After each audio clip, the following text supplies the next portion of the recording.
Thank you everyone for being here. I really appreciate it. It's great to see a full crowd towards the end of the day.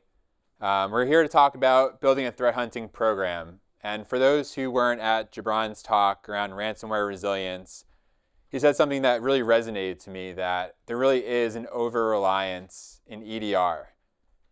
If I asked people to raise their hands if they were 100% confident that their asset inventory is perfect and have 100% of assets, I'd call them a liar, right? That's just not a thing. I've seen as high as 90% is good enough, but threat actors only need one asset. So threat hunting really comes in for when you don't have EDR necessarily, because they're not going to catch and block everything. I can tell you our red teamers are able to achieve their objectives most times, even with EDR. So we're here to talk about looking for threats that make it past our security tools. Here's an agenda. Essentially, the objectives today, we want to talk about what is threat hunting, or more importantly, what it's not, because I think there are a lot of common misconceptions. We'll talk about how we've seen companies build threat hunting programs, how we've given advice, how we've built them at past organizations, and just share some of those lessons learned. And then I'd argue, maybe most importantly, how do we operationalize your threat intelligence? I'm sure most people subscribe to things like CISA. Maybe you have a threat intel platform, but I can tell you there's no worse feeling as a threat intel analyst to give these reports to people and then nothing happens. So we want to make sure you operationalize the threat intelligence. As far as introductions, my name is Ryan. I've been with Mandiant for 2 years. I'm a principal consultant on the strategic team. So you can think of Mandiant as, in the consulting, you have IR, penetration testing or offensive security, intel, and then we do kind of everything else. So we do security program assessments, tabletop exercises, build threat hunting programs, amongst many other things. And like I'll talk about in the presentation, I've helped build it at a couple of past companies as a practitioner. Yeah, and my name's Jose Toledo. I'm a senior consultant on the Strategic West team. Been with Mandiant for just over a year. Prior to that, I was in IT and OT consulting, doing very similar work for about 2 years. And then prior to that, I was in the defense space for about 10 years between military service and defense contracting. And so I've been really fortunate to kind of start as a data center administrator and do that for, short of a year. Someone picked me up, threw me into cybersecurity, and then I was helping build cybersecurity programs, helping build threat hunting programs, do adversary emulation now. I'm still a member of the California Air National Guard. And so we trained cyber defenders to come back and help their states respond to potential cybersecurity incidents. And so part of that is these threat hunting programs that we build. We get to exercise that once a year in where I'm from, FEMA Region 9. And so we'll have some of those lessons learned we talk about today. And so happy to be here. Thanks, Ryan. Great. Yeah, so we're going to talk about what is threat hunting. So threat hunting is looking for indicators of compromise, maybe IP addresses, domains, hashes in an environment that may or may not start from an alert. That's not what it is. This is the most common thing I hear from clients. We'll go in and we'll ask, about their processes, and they're like, "Oh yeah, we threat hunt. We just got this CISA article and we searched these IP addresses that are known bad." That's not what it is. Those indicators change often. We want to take that a step further. So threat hunting it's very methodical. We want a very good defined process, and we're looking for the attacker's tactics, techniques, and procedures. What are the types of things that they're doing so we can catch those in the logs potentially. So we really want to be proactive. The whole point of threat hunting is finding things that don't have security alerts. We're going to go over how do you develop a hypothesis, and then from there we're going to create the threat hunting. Threat hunting is not for everybody. We like to say some security organizations have analysts, but no tools. Or some companies I know of, they have 1 million tools, but no analysts. And I would say threat hunting is probably not good for either of those organizations. We have the you must be this tall to ride. We recommend having a dedicated security team. We recommend having good tools and telemetry, because we'll talk about you can't do threat hunting with no telemetry. So we'd recommend having that, and ideally some playbooks, because sometimes you're going to find some things and you want to be able to react quickly or escalate it to the right team. Yeah, Ryan and I joke about how this is probably one of the most important slides, and we might breeze through it a little quickly, but to kind of start at the top, right, you have to figure out as an organization what you want. Do you want an ad hoc team? Do you want a part-time team? If you're a larger organization, maybe you're leaning towards having a full-time team, right? And so you want to kind of crawl, walk, run, and kind of work through those phases. As you build this team, you probably want it to be comprised of members of your red team, incident response team, security operations center, cyber threat intelligence, things like that. You need to figure out what your kind of end game is, right? Do you eventually want to work your way to full-time? Do you want the ability to scale up and down? And as you kind of do that, what's the overall mission for the threat hunt program, right? Who can escalate to the threat hunt program? Who can activate the threat hunt program? And while we're kind of talking about those things, right, we also want to say, find a way to formalize what that escalation procedure is actually going to look like. We would encourage you to make it part of the day-to-day for the members of this team. If they're going to be spending an hour or two a week, which is kind of the minimum that we recommend you do, that they are incentivized in their bonuses or their annual reviews to actually perform threat hunting. If you have a cyber threat intelligence team or if you have an incident response team, you want to incentivize them and make it part of their day-to-day job that they're kind of feeding into this threat hunting machine, right? Another great test for them is that you want to consider using them for validation, right? So whether that's to validate the findings of a red team, to validate something after an incident response, to validate vulnerability management, you want to make sure you're going out of your way to get that buy-in, because maturity is the fact that you can have something documented, you can have something repeatable, and something you can practice. And so if this is something as simple as doing it once a year where you sit down and you kind of tabletop your way through something and then you send them down a technical rabbit hole to make sure that things are actually working, those are things that we're going to recommend. We recommend that you have regular cadence meetings at a minimum, maybe bi-weekly, and this would be a great opportunity for your incident response team or your CTI team to sit down and feed information to them, right? They can start to learn telemetry, TTPs, right? Tactics, techniques, and procedures, and they can start feeding all kinds of other information into the system to kind of help build the threat hunt out.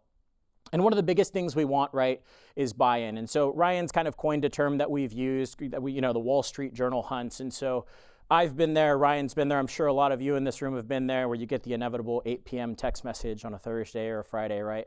And it's like, hey, dude, or dudette, the boss saw this thing on the news and they're really concerned about it. What's our exposure to it, right? So get ahead of the game. If you're seeing something in the news that you think is going to be relevant to your organization, take that information, go feed it into a threat hunt, run it through your system, get some high-level points, and start feeding it up the system so that you can get that executive buy-in.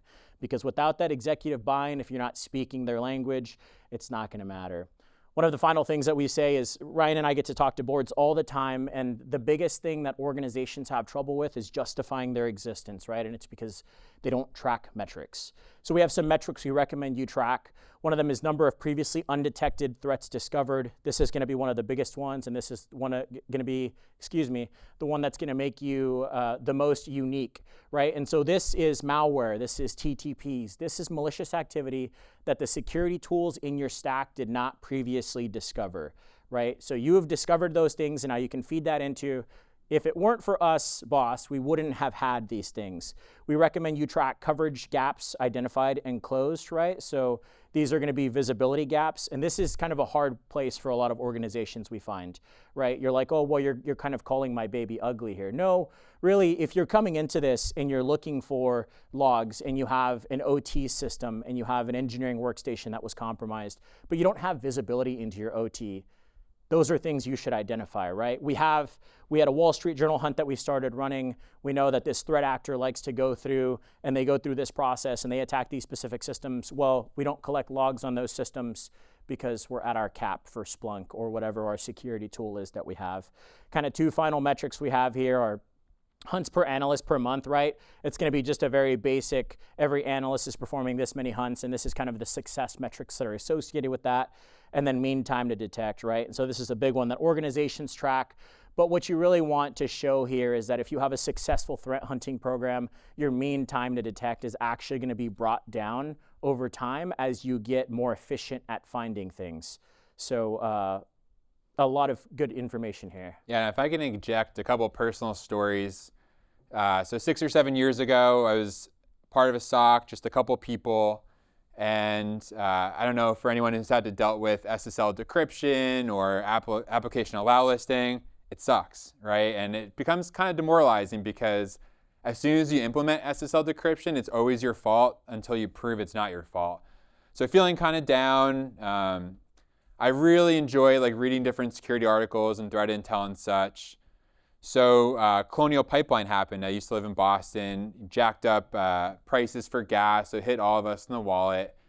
And I basically was able to take the TTPs there, look through our SIM, use something called Atomic Red Team for adversary emulation, and was able to provide our CIO some level of assurance that if, I think it was DarkSide ransomware was going to come after us, that we would have been okay. Either we would have stopped it via EDR, or we now have good correlation alerts. So that goes also to the Wall Street Journal hunt of the CIO didn't even ask for it, and pretty quickly after that, we got good executive buy-in where I was able to do that 1 to 2 hours a week, and it definitely injected some joy back into the job. So this is kind of an eye test, right? And it's not really meant to be a slide we're going to spend too much time on. The big thing here we want to talk about is a process framework for threat hunting. And so we want to talk about how do we form a hypothesis, right? And that's going to be kind of the main conversation that we have today. And so we look at the validity and the quality of good content that goes in, right? There's a common saying you hear all the time, garbage in, garbage out, and you want to make sure you're not putting garbage into the machine, right? You want to look at past incident data, CTI data, analyst tradecraft, threats, trends, and TTPs, and then you want to assess that, right? And the next phase we kind of look to from here, and you kind of think back to that keynote we had this morning, is looking at the visibility into your organization. All too often we come into organizations that don't have the visibility, or, as a young airman in the Air Force, I'd got it beat into me by my first supervisor, know your topology, know your topology, know your topology. And these are the things that we keep telling people to come back to, right? So if you have issues where you don't understand the asset inventory, you don't understand the topology, we go back to the previous slide we just had where we say, hey, go back, identify those as limfacts, as limiting factors, identify those as constraints to the program, help feed that into the organization and give your boss some firepower to maybe get you some more money, get you some more help, right? So do you have application logs? Do you have OT logs? And make sure you're going around and documenting those things. And as we kind of go through the hunt, you'll see, right, we can kind of go down to the acquire phase and start looking through our systems. And sometimes right out of the gate, you're going to find a true positive. And guess what? This becomes a test of exercising your incident response plan, sounding the horn and going through the rest of that process. And so the rest of this kind of process framework we'll talk about here in a second. Yeah, and that leads into probably my biggest advice. Never start a threat hunt on a Friday afternoon. You don't want to pull those threads, find something, and be like, oh, crap, there go my weekend plans, because you can't leave it until Monday likely. So, save that for Monday through Thursdays if you can. Now, I find one of the hardest parts is how do we develop hypothesis? Where do we get those from? Some of my favorite sources, CISA has really good detailed write-ups. DFA report, if anyone's familiar with that, really great, breaks down all the TTPs across the whole life cycle, makes it really easy. One thing you'll find, and we're going to talk about some of our favorite threat hunts, there are some that if you're part of an incident, those will sit with you for the rest of your career. So no matter what company I start at, my first 2 threat hunts are always the same because they were how we were burned from previous incidents at previous companies. So that's why you're working with your incident response team. I'd also encourage you to think outside the box. So we're very threat focused, but what are your key controls? And how are we validating that those are actually the case? And we'll talk about a couple of those control breaks once you go into some of the threat hunts. I'd also highly recommend have a threat profile. And we don't want to encourage you to have to pay all this money. This essentially should all be free. This is mostly process. But you should be developing threat profile. What are the 3 most relevant and recent threat actors against your industry? And then I'd highly, highly recommend use an adversary emulation tool like MITRE Caldera. I use Red Canary's Atomic Red Team. We have a paid solution of Mandiant security validation. but create those logs. Think about what are those tactics they're using, run it in a safe environment where it's going to generate traffic, run your threat hunt search and validate that it actually works. And you want to keep validating, because I've learned there are a million different ways to say, who am I? Using WMIC or who am I as the binary. So you want to understand all the different ways. That way you're not limiting yourself. And when we talk about feeding into these hypotheses, right, we talk to organizations all too often that, well, why do I need a member of my red team on my threat hunt team, right? That's blue team versus red team.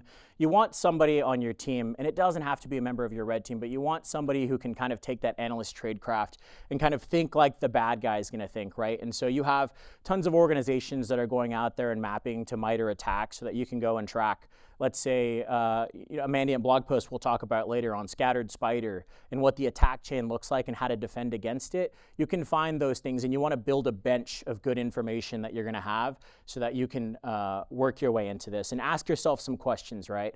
When you're building this hypothesis and you're going to have the input, you want to prioritize based on confidence, right? Does your source have a history of providing good information that can actually be actionable, especially to your organization, right? You want to prioritize it based on the expected ease of the search. And that's kind of a conflicting one, right? If we have a large amount of systems that have a specific operating system with the high CVSS score that are out in our our vertical of organization right now, those are things that we're going to want to look at, right? And so as we're kind of taking those things and saying, well, some of those servers are going to be hard to get to, that's going to be a higher priority, right? But it's going to be kind of a system that you build with your organization. You want to talk about the target and the searchable data of relevance, right? So it could be high across the board, and this is where a great Wall Street Journal hunt example comes in, right? The boss gives you the call. Tons of stuff is going off on the news. Well, boss, that doesn't affect our industry, or it only specifically affects this specific software, and good news, we don't use it, or we're upgraded past that, right? This is information you're going to want to build into that hypothesis, and then maybe practice putting that in and saying, here's our hypothesis, here's our findings, it's not relevant to our organization. And then that's going to be kind of that last point that we recommend is looking at potential impact, right? So if the actors were successful, does the activity that they're going to have the possibility of having a significant damage to the organization? We see stuff that's CVSS4, really low CVSS scores, but if you have a very large surface of attack and these things are publicly accessible to the internet, everybody knows that low CVE is not really, as low anymore, right? Suddenly it's a bad Friday for us now. Yeah, and I think most of us have the battle scars of Log4j. I think there are people still patching Log4j, but threat hunting is really powerful because you can see how are threat actors exploiting it. So you might have some compensating controls, but you can have some level of assurance that you know how threat actors are exploiting it and then creating these threat hunts that are happening on a recurring basis. So you have some level of assurance that you might catch if it does happen. On screen, we have an example of a hypothesis. We really like having a good format like this. That way, no matter what analyst is doing the threat hunt, you have the same format. So we're going to start with who the threat actor is, or maybe it's derived from a previous incident. What's their objective? What's their infrastructure? Are we talking about cloud? Are we talking about on-prem? Are we talking about just a Windows environment? That way we can identify what logs we might need. And then who is it affecting? Is it affecting everybody? Is it affecting executives? Is it just our industry? That way you can build up a use case library. Once again, you don't need a paid tool. We use an Excel file, but it's really nice to keep track of those metrics like Jose talked about to prove your worth, because hopefully you don't catch anything or you don't catch things often, but you want to show what you have looked for. One, because if you bring in a new analyst, it's really good training. And two, so you have a good track of it, so two people aren't conducting the same threat hunt. And then just a terminology here. So we have a threat hunt sprint. So you're going to start with your hypothesis. One hypothesis can turn into one or more mission, and then you get down to those sub-techniques of your hunt analytics. So there's different ways to have lateral movement or exfiltration. So you just want to keep going as in-depth as possible. That way you have pretty comprehensive threat hunts. Now to my favorite slide. So what I'm picturing tonight is you're all going to go back to your hotel room. You're going to be looking at your SIM and you're going to think, where do I start? What threat hunt should I have? So we're going to give you some of our favorite threat hunts that I think have good applicability for almost any organization. The first one, we talked a little bit about this if you're in Gibran's talk, is post-recon compromise. So threat actor gets into the environment. In this case, we're assuming it's a Windows environment. They're likely going to run some recon type commands that, they're trying to figure out where they're at, what domain they're in and such. Problem is, there is not one EDR that I've seen so far that's going to create an alert on this. So we'd recommend, and we'll show an example query, it's kind of pseudo detection query or logic. If you have 5 of these in 5 minutes or 3 of these in 5 minutes, that's pretty suspicious. They're going to be developers who run ipconfig or sysinfo or whoami, which is going to be noisy. But anytime you're increasing it and you're seeing these often in one machine or maybe across a couple of machines, this all of a sudden becomes pretty high fidelity. The other thing I'd offer, and there's purpose behind each of these, is event log, event ID 4688 of process creation with command line auditing is not enabled by default.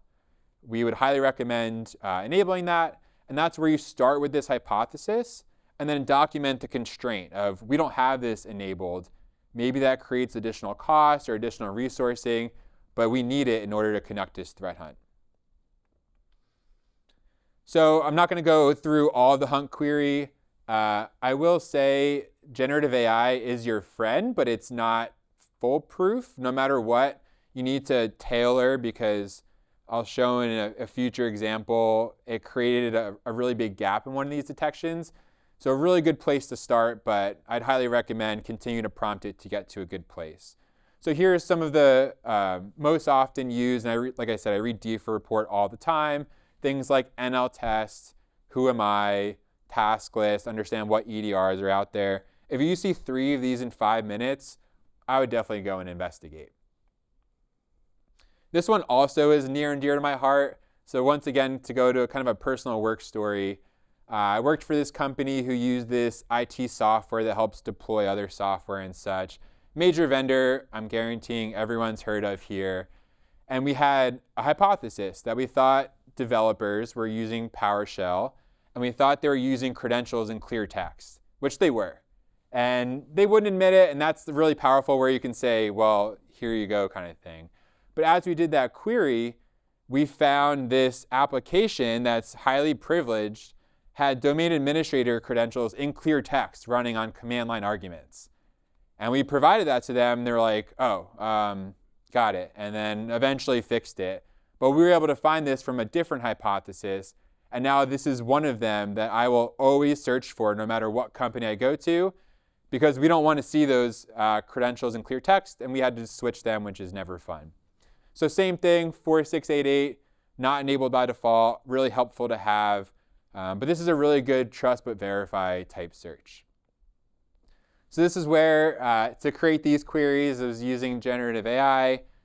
And the original query said it excluded command prompt and PowerShell, which are like 2 of the most important things, and probably where you see it the most. So I said, hey, like, you excluded those. I needed those. They're like, oh, absolutely, you're right. Let me include those back. So don't take it for face value. Make sure you're reading the actual detection and tuning it as you go along.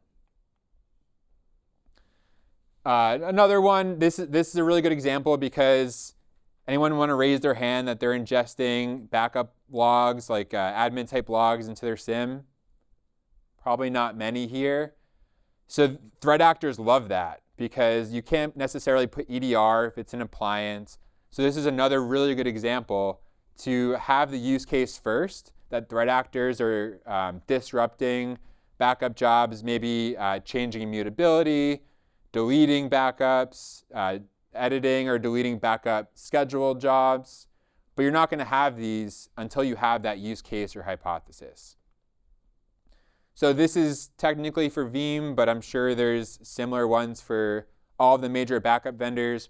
Really the point here is this is what we're seeing threat actors use as far as disruptive type things. And if we're able to create that use case and create that detection logic, then we'll be able to detect it when our security tools wouldn't.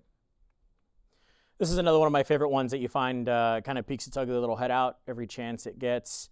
And So we get to go around and look at organizations and talk to them about how they do account management and identity and access management, all these things. And inevitably we end up talking about service accounts in the cloud, and they end up, oh, well, we want to manually manage them, and our administrators use them all the time, and well, we're not too concerned about non-repudiation, and well, we go out of our way to make sure interactive logon is not enabled. Don't worry, we do it all the time. And then inevitably we end up finding out something like maybe they had a follow-on red team. Hopefully that's where they found out.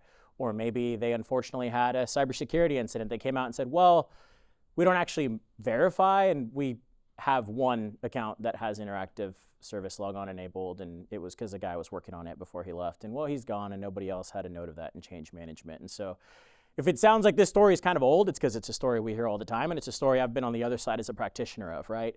And so with this hypothesis, we're looking at a threat actor using a compromised high-privileged service account to perform an interactive logon to a domain controller, and they're going here to put in backdoors and exfiltrate data.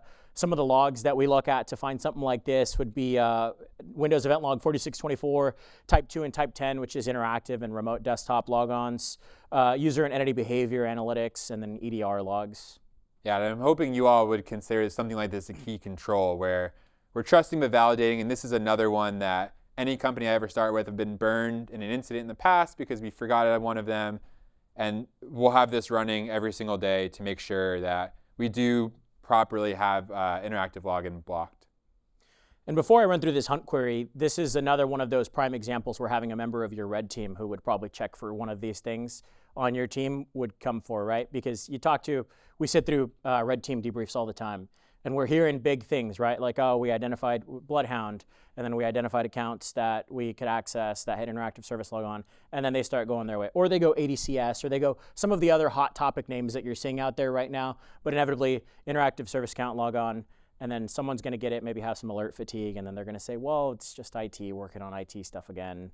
Who cares if it was Saturday at 5? Jose's kind of a night owl, right? Like, he just likes to work late. Or maybe he likes to watch TV shows during the weekend. He shouldn't.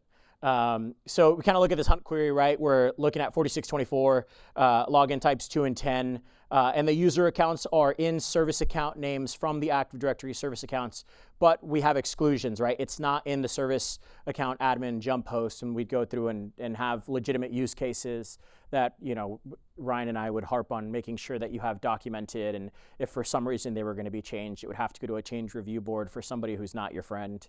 And is going to question you, preferably a person you don't like, so that they question you even more. I'm telling you, you're going to get burned by this. It's a thing. Yeah, and I hope it's clear that you don't just write this query once, assign it a critical severity, and then wash your hands of it. Yeah, this takes time, right? You're going to run the query once. You might not find something. It might be it's a good query, maybe it's a bad query. That's where the adversary emulation or the red team can help validate your query. But you're also going to find edge cases like we've found in this one here. So you're going to write the query once, and then it might take 2, 3, 4 weeks to operationalize it to get it to a good point, where then think about, like, would you be willing to be woken up in the middle of the night? How confident are you in this query? And that'll help determine when you're done. We've got kind of our last ones before we shift over in the presentation here, and this is for remote management tools for command and control, right? And so with this threat actor, we're looking at them deploying unauthorized instances of remote management. So if you sat in the presentation that was 2 before this, Jabron's, right? This is something that was in the it's demo time, which I wish we had something cool to say, but we don't. It's we'll say like it's scattered spider time or something later, but it's not going to flow as well. Oh, there he is in the back. Hey, sir, thanks. And so they're deploying remote management software like AnyDesk or ConnectWise onto critical servers and IT administrator workstations, and the whole point is to persist access and for data theft, right? And so for this query, we're going to be looking at 4688. Windows Event ID, EDR logs, network flow logs, firewall and proxy logs, and DNS logs. And before we skip forward here, I think the last 3 here are something that unfortunately a lot of organizations that I get to talk to don't have, right? DNS, Jose, why do I want DNS? Who cares about DNS? The threat actor cares about DNS. Go ahead to the hypothesis, please. Yep. Yeah, so kind of looking at this hunt query, this one's a little beefy, but it kind of starting at the top here, right? We're looking at Windows Event ID 4688, processes with names like AnyDesk, Splashtop, other names that you're probably familiar with. And then we have a ton of exceptions that we're going through from here, right? The first one being the user or host is not authorized for this tool, right? That's going to probably bring a lot of information. Well, why is Jose in HR running AnyDesk on his machine right now? Again, for the 6th time this year. Like, what are we doing, man? Connection to non-standard ports for these tools. These tools probably aren't going to be making these changes unless you have them, and this is something that your documentation will help you with. Connecting to known malicious command and control infrastructure, right? And this is going to be being fed into by your threat intel team or threat intel feeds that you're getting or subscribing to. And then whether or not that has silent or hidden execution. And this is one of those things that we come back to and say, know your topology, right? Like I think back to my first supervisor, Larry, saying know your topology. If I wrote this query and we use the heck out of AnyDesk in our organization and it's a common thing people are using to get to VDIs or what have you, it's going to trigger all day. And you're going to say that Jose and Ryan guy didn't know what they were talking about. But part of your organization might have a very legitimate use case for something like AnyDesk. And so run this, socialize it through your teams, and kind of go through what we like to call the scream test, right? Go through and run it. If a bunch of people start screaming because you started turning things off, maybe turn it back on and then ask why they're screaming. Yeah, and you want to keep up to date with these tools. Like it used to be AnyDesk, TeamViewer, Screen Connect, but there are new ones almost every day, and EDR might not catch it or block it because it's a legitimate application. So this is where you want to keep your threat hunt queries up to date, revisit it maybe every month, twice a year, something like that. So now we're going to talk about operationalizing Scattered Spider. I'm pretty happy with, we created these using Gemini. We did some free like marketing for Scattered Spider. For those who don't know, we call it UNC 3944. They're targeting pretty much any sector. They're using highly sophisticated social engineering techniques. They've been in the news for UK retail. Mandy reported on the aviation industry, talking about critical infrastructure, MGM being the big one, so highly sophisticated. We want to talk about some threat hunts that likely you won't get some native alerting in your security tools.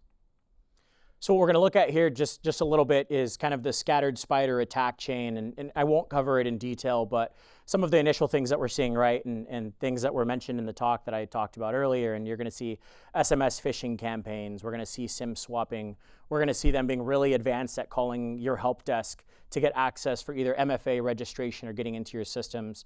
We're going to see them using compromised credentials. They're going to get into your environment and they're going to start doing kind of that initial reconnaissance with some of those AD Explorer type tools, right? And then they're going to start looking to establish themselves with remote management tools, right? So the AnyDesks and of those tools of the world to try to start getting themselves into the systems, right? And then from there, we're going to see them start actioning on their objectives. They're probably going to move to vSphere or vCenter, start creating some VMs, maybe writing ISOs over a couple times, make those virtual machines publicly available. They might use those for some data exfiltration later. And then they'll action on those objectives of probably deploying ransomware on your network, taking your data, and probably doing it on a Friday night when the second part of Wednesday is coming out or something, right? Like, and you're going to watch it.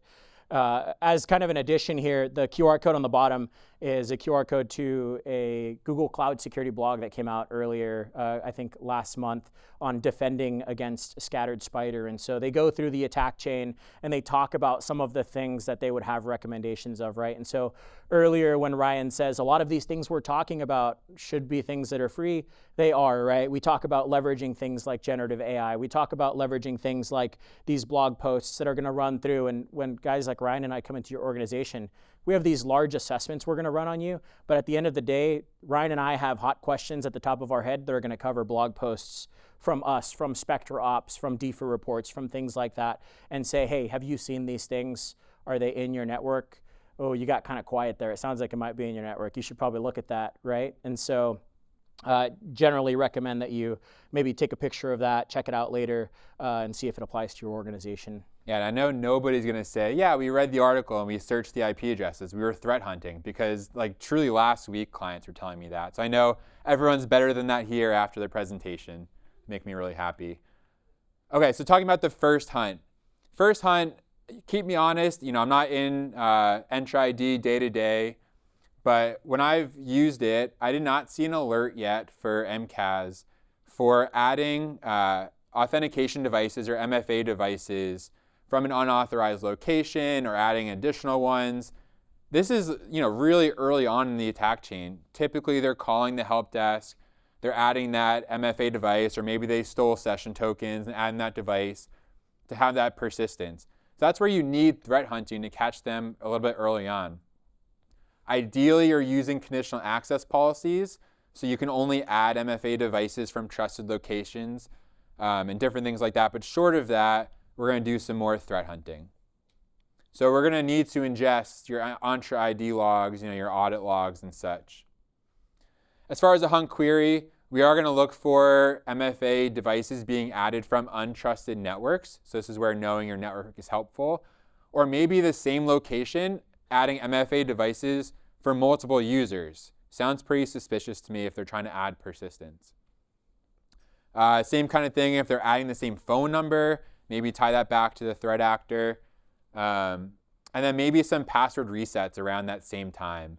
One thing we always recommend, especially during an incident, things are heightened, we'd recommend likely disabling self-service password reset, especially for admins, so they're not able to go into go online and be able to reset passwords that way. Maybe you're doing that for all users if self-service password reset is a thing. Yeah, we'll talk about the next hunt for Scattered Spider here. So with this one, they're leveraging compromised vCenter administrator credentials to enable SSH on ESXi hosts, and the whole goal here is to deploy ransomware against the organization, right? And so we're looking at vCenter event logs, ESXi audit logs, host.d, VPXA, and audit underscore records, as well as NetFlow logs, and this is where I kind of stick my kind of advertisement for you taking NetFlow logs into your SIEM. Are you tracking them? Do you have them going to a log aggregator at a minimum so that you can kind of come back if you ever end up in this situation and let incident responder go through and run queries on them? And then we'll talk about the query here. So at the top here, we're looking for SSH login attempts to the ESXi host. So say that's going to be noisy. Yeah, it is. We're going to look at authentication failed. You're probably going to get a lot of administrators, guys like me, right, who just, dude, I've got 30 passwords and I can't remember the one for this specific one. And then we're going to go forward here and come look at SSH service enabled or firewall changes, right, in conjunction with this. So we've got some people authentication failed. Suddenly they start working. Now they're starting to make firewall changes. And then at the end here, we're looking to see if the SSH login was done as root. If all these things start coming up, things are starting to look a little what my brother would call super sus, and we should start looking at things, right? Wow. You get youth lingo in this talk too. You got it all. I had to. And we don't expect you to know the vCenter logs or the guest logs, because there are certain things that are enabled by default or not enabled by default. There are great articles out there. Mandiant, as part of the article, talks about the specific logs, what might be helpful for threat actors, because you can't ingest all of the things. But we recommend there's a lot of great resources out there to understand what you should enable. Because like I said, most things are not enabled by default, and you're likely not ingesting them into your SIEM. So in closing, we want to talk about the types of things that you'll take away. Hypothesis, I put an example, and you may have taken a picture already, but what a well-formed hypothesis looks like, and then where those sources are. To reemphasize, things like mTrends, Verizon DBIR, DFIR report, threat intelligence, or your past IR, or working with either your internal red team or a third-party red team. There are many hypotheses that can be out there. And then we want to make sure that we hit the point home on metrics, right? And I want to come back and say a common sentiment we get when we go in to do these assessments is, Jose, Ryan, I have a 4-person cybersecurity team. Dude, do you really expect me to track metrics? Yeah, because you could open up an Excel spreadsheet, you could open up Google Sheets, whatever you're going to do, something quite simple, and just start tracking the information that you have. And here, kind of like I said, the metrics that we recommend, right? At a minimum, start tracking previously undetected threats discovered, the malware, the TTPs, the malicious activity that your EDR or that your other tools you have in your system did not alert you on. These things are going to be the things that set you apart, right? You want to come up to your boss and say, hey, we're making a difference. The second thing is new detection rules and analytics created. You are feeding back into the big information security machine, and you're helping make it better. You want to look at those Wall Street Journal hunts, right? Kind of what we've dubbed it. if you're seeing those things on a Friday or Saturday night, make a note of it. I just send myself an email that I'll inevitably end up reading Monday morning and be like, that's right, I got to do this thing again. And then come back and run a quick hunt, right? And it doesn't have to be a large thing. It could be you have a small group of people that are going to get together. Can you make 1 or 2 hours to just look at this new threat actor? Is it going to affect us? If it's not, maybe send it up to your boss and let them know, hey, I'm thinking about you, boss, right? And then mean time to detect. Your organization's probably tracking this. If they're not, maybe you're going to be the reason they start tracking it, and find a way to show that that chart is starting to go down, right? Yeah, we're not saying you all have to do this like within your company. I'm guessing some people here have MSSPs. I would argue to push them to do it. There are some MSSPs that'll just, for like the really high level security articles, maybe search across all their customers, which is helpful. But I'd more recommend have those bi-weekly or monthly meetings with them and challenge them. What threat hunts are you doing?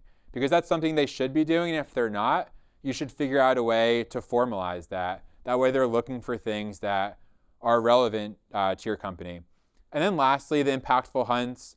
We really hope that you could take away, we had 7 hunts up there. We think likely they're all, if not mostly, relevant to you all. We want to get you started. That way you can get in that mindset. We want you to, every time you read a security article or get a piece of threat intelligence, to understand, how can I search this? Like, what if EDR missed it? What if EDR is off that box? What are the types of things that I can query for? What are the TTPs that I can eventually operationalize and put as a query? And that's it. Thank you.